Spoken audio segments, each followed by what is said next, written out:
Okay, so what's going on? How are we doing? I think your beer is not full enough. I think, can you tip it up a bit more? Cheers. Let's cheers. Cheers. Cheers. Kevin, thanks for coming down. Cheers. 2 years? 2 years. Seems like 4. Can you imagine 2 years ago we were talking about a brewery in its infancy, and we're here right now? Where are your coasters? You're going to ruin your nice glass table without your coasters. So I got to teach you all the rules here. All right, so let's talk about a few things. Yes. All right, so we talked 2 years ago when this first began.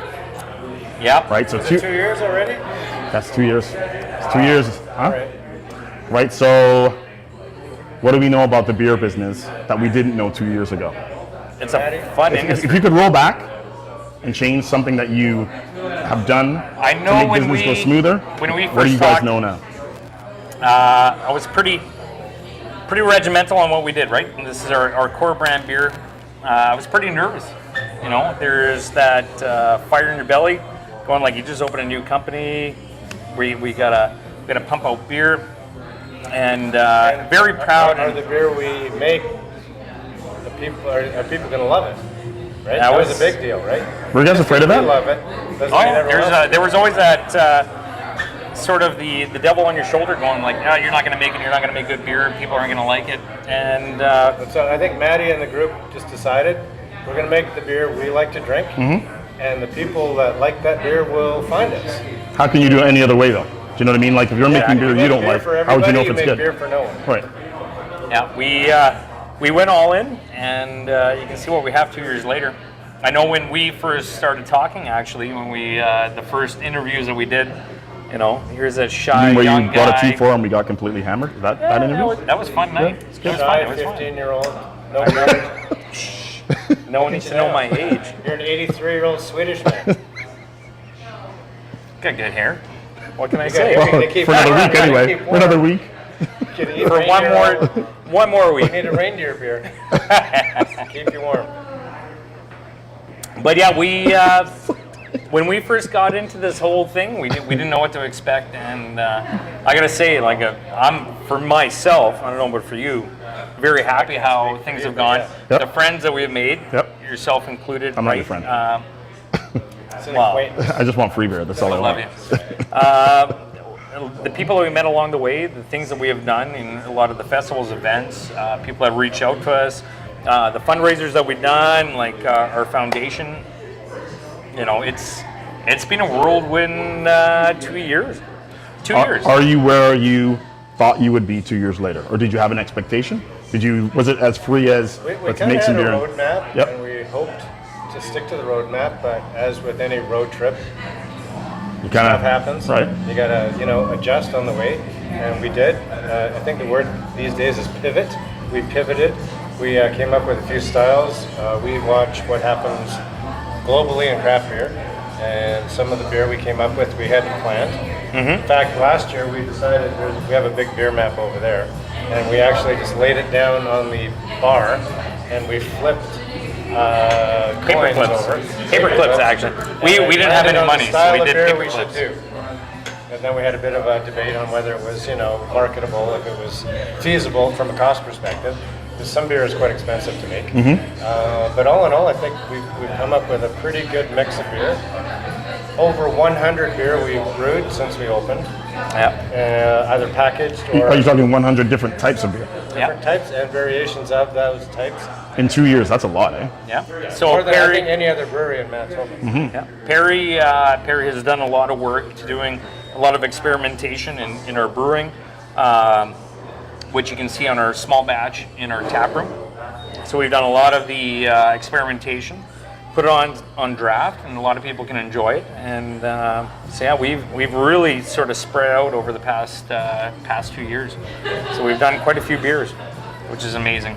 Let's talk about your role, because I know you love to brew beer, but your role has changed in 2 years. It So you has. started off as what, and now you are what? Originally, I was going to be the head brewer to make all the beer going through the plant.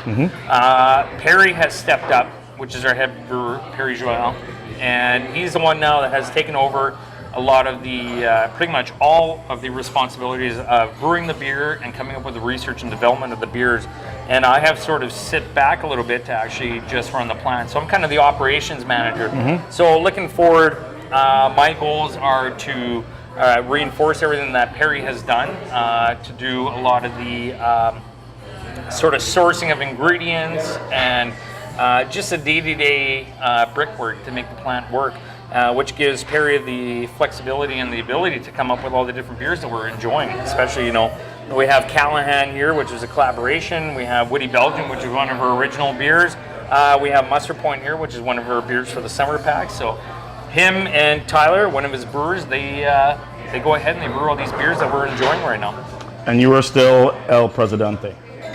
El Presidente, El Chapo. El Chapo. And you're still doing a lot, well, tons of the marketing, because that is your background. Yeah. You're quite good at it. How is that going for you? It's good. It's awesome. We work with some really good design folks, and it's all about screaming from the shelf. You still have to make good beer, but you know, shelf appeal, just like a good house, get a little good curb appeal. A lot different now than it was even 5 years ago. Like when you go to the LC now, everybody is trying to do that. It used to be very plain and plain Jane cans. Now everybody's creative, right? Yeah. How do you stand out? We spend a lot of time coming up with their names, some of the appeal, some of the material we actually print on, and the way we package. We came up with a 6-pack of a New England IPA this year. We did a snap pack, which was a snap lid, so it wasn't that what they used to call goose killers, right? It was the Goose killers? Yeah. The plastic ones? High tones, the original Right. high Oh, so the black snap ones. lid now. Oh, okay. So we were using that. We encourage people to bring them back, and we're just continuing to push the envelope. All right. A lot of fun. Let's talk about the charity work you guys have done. You've done a lot of it. It's A been lot a of lot of events. fun. Since day one. Did you expect to do that? Or as the business You know has what? grown, people just bring it to you? Kevin, we actually started out doing that. We, as owners, we were working in the tap room before we had staff. So we agreed that all our tips would go to charity. So every month we From pick day a one. charity. Every month we pick a charity. So I'd say, Matt, what do you believe in? It's your charity this month. Adam, what's your charity this month? What's my charity? So we'd raise up to $500 a month for these charities. So in total right now, if you were, going to estimate how much money you've contributed just doing that, wow, that's pretty good. Between foundation, Yep. 2 years of foundation. We raised $10,000 last year for Habitat for Humanity. Yep. 10,000 plus this year for Lyle Bowers Never Alone Foundation. We've done cancer care haircuts. We've done Coach for Kids. We've done Sunshine House. We've done Alzheimer's. We've done cancer care. You name it. We did Quite a few times we've Kids Initiative. We've done a lot of, and it actually, it's easy to do because you give back as you sell beer. You don't have to cut a check up front. People believe in what you're doing.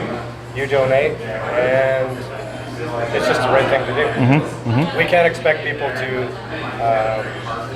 buy and drink craft beer if we don't support local. Right. So that's sort of a mantra we believe in. And which we've been doing actually since day one, since we built the brewery. it's just good karma. Yeah. Really, it doesn't hurt. It's just easy to give back. The landscape for craft beer in the city has changed. A lot more breweries. You have your Manitoba Brewers Association. How has that changed for you as an individual brewer? We've, there's a mobile canning line now, so a lot more people are packaging. We decided to package right from day one. And Manitobans are a transient sort of bunch. We like to depart on the weekends to campsites and cabins. We like to enjoy beer around the pool. We like Going to the lake. Going to the lake. You need a can. So there's 15 brewers in Manitoba now. That's awesome. We're all Great chipping selection. away. We're all chipping away, though. We're still only 4% of the overall beer market in Manitoba. So we have a long It's way just to a matter of go. time. Room for growth, and we're coming up with things like the Prost Beer Festival at the end of October, no, September, at Stone Angel. So that's all 15 of us are there. There's a cask night. All of us. All 15 are going to participate in an event at Stone Angel. At Stone Angel, yep. So Good size too. It's huge, right? tickets are an event, right? Yep. And we're working with Winnipeg Harvest, speaking of charities. So portion of the proceeds are going to go to help feed the hungry. So it's just easy. It's just easy to get back, and Manitobans love craft beer, and the more they know about craft beer, the more they embrace it. Okay, so that said, now you're 2 years in. You know a lot more. You know the landscape of Winnipeg and different craft breweries across Canada and Manitoba, wherever. Because I know you guys travel around and taste all sorts of beers because I see your postings on Instagram. Greedy bastards, you never invite me. How do you picture the next 2 years? I think there's going to be an evolution. We see 15 right now. We know there's going to be more on the horizon. We're going to see craft brewing pretty much continue its growth in Manitoba. We see that in we've seen that in the East Coast, the West Coast, and we know that the population that we have will support growth for craft brewers. One of the biggest things, and you've been a big part of it actually, is the growth of craft brewers in Manitoba. As more people become educated and enjoy craft beer, we're going to see the acceptance of it and more support for all the brewers that we have here. So we're going to just see a continuous growth, which is going to be fantastic for us as a craft brewer, for the Manitoba Brewers Association, for the industry in itself. And there's going to be more people supporting it. One of the brewers at the Winnipeg Beer Festival, before it actually began, everybody was setting up, was saying to me, part of craft brewing right now is education.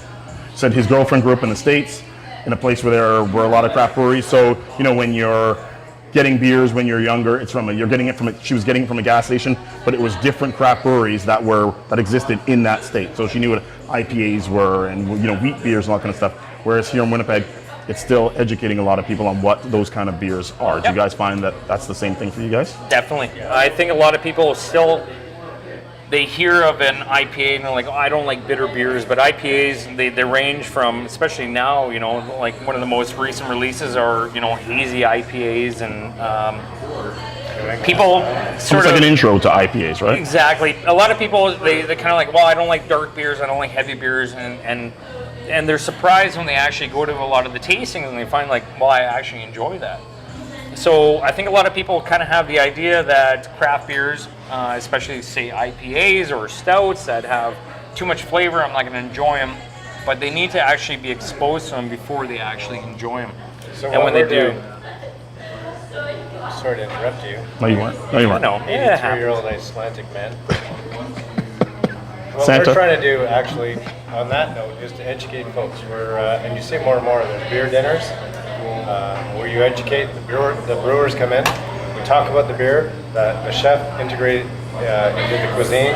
It's paired with complements different meals. It's literally like a wine tasting. It's the same It thing. really is. It's come to that, right? So there's nuances. IPAs from Alexander Keith's to an England IPA, completely different. Why is one beer dark and not strong, and why is a peach-colored beer super strong?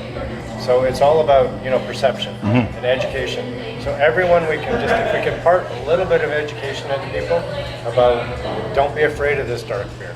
It's a British mild, right? It's dark, but it's 4%. one thing you're going to find from a lot of craft breweries too when you go to their tap rooms is actually, could I try a sample? Just, I'm not going to buy a flight, but can I have a little sip of We dram. a wee little bit?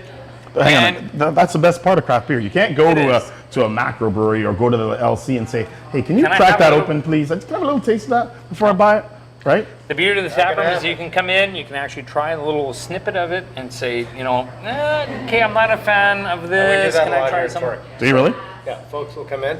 So we have a Danger Bay, which is a Belgian triple. It's 9%. See, I love Belgian beer for that reason. That is a 9% beer. But it doesn't taste like it when you But sip it looks like that. Yes. Right? All It's like sneaky. It's like a tree frog. It's beautiful but deadly.